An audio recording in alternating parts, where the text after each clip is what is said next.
In 1788, Jedediah Sanger arrived in what would eventually become New Hartford with almost nothing after losing his farm to a fire.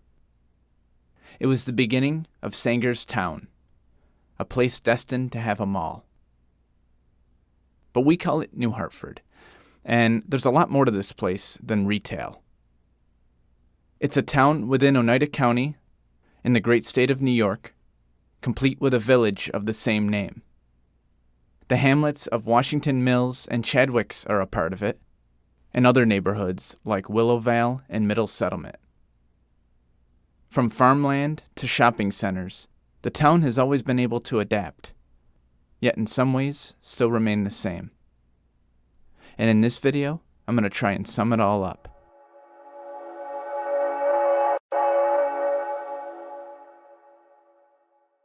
New Hartford lies on land in the Mohawk Valley that was molded over millions of years. As the last ice age ended, huge amounts of water were unleashed that cut deep channels and shaped fertile plains where humans could thrive. Ancient peoples used the fertile land for hunting and gathering, shaping the earliest communities. The Oneida Nation later inherited this territory, living under a great law of peace within the Haudenosaunee Confederacy. Across today's New Hartford area and beyond, numerous trails connected villages and hunting grounds back then. Eventually, in the 1600s, Dutch and English explorers began traveling through Haudenosaunee lands, trading for furs and mapping the region. Conflicts like the Beaver Wars and shifting control between European powers brought tension and occasional violence to the area.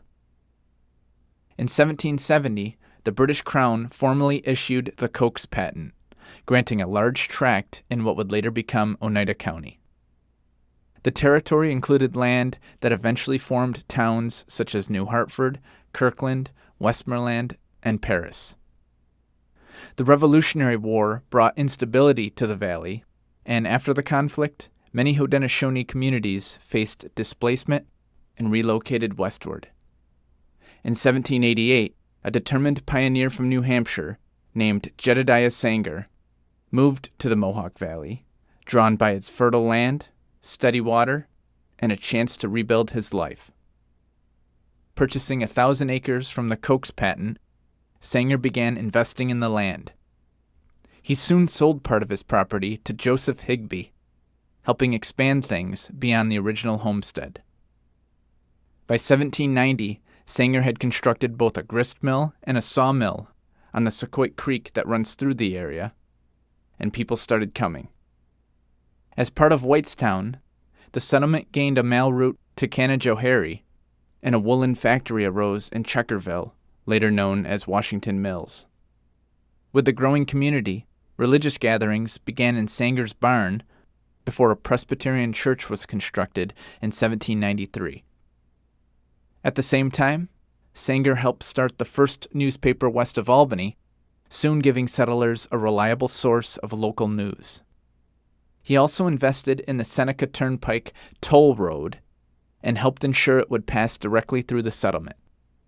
The route, part of it being today's Genesee Street, provided access to the Genesee Valley, boosting the local economy, particularly in the Middle Settlement neighborhood, with establishments like Palmer's Inn. As the early 1800s progressed, the Sequoia Creek powered tanneries, mills, and factories, supporting the location's growing industry. Things were humming. Among other endeavors, the site was home to potentially the first cut nails in New York State, and for a time, it was outpacing nearby Utica in terms of trade and regional influence. But this all changed in 1819 with the first section of the Erie Canal opening between Rome and Utica. The aftermath of this transportation network gradually transformed the settlement into a residential suburb.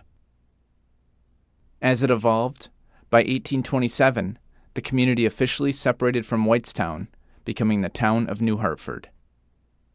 The name was a reference to Hartford, Connecticut, where some settlers hailed from. And before you could say commerce, the Shenango Canal flowed through the area, and a plank road between Utica and Bridgewater passed along present-day Oneida Street. By the 1850s, New Hartford served as a stop on the Underground Railroad, and at the same time, iron railroads like the Utica and Binghamton brought stations and further linked the town to the world. As the densest portion of New Hartford developed, residents officially established a village in 1870.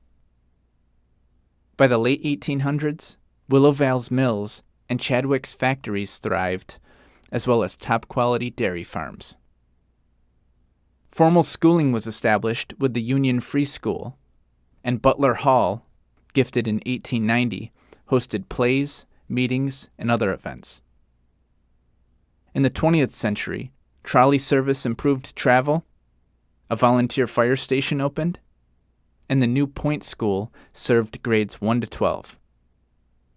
During the Roaring '20s, Route 5 followed the old Seneca Turnpike, and then, as the Great Depression gripped the nation, a beautiful Sears gas station was built. After that, trolley tracks were removed in favor of passenger buses, and post-World War II, retail began to replace manufacturing as a main economic force.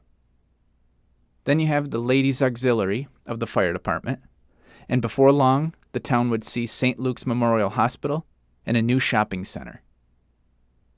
This early retail momentum carried into 1980, when Sangertown Square Mall opened, bringing major stores and a steady stream of shoppers.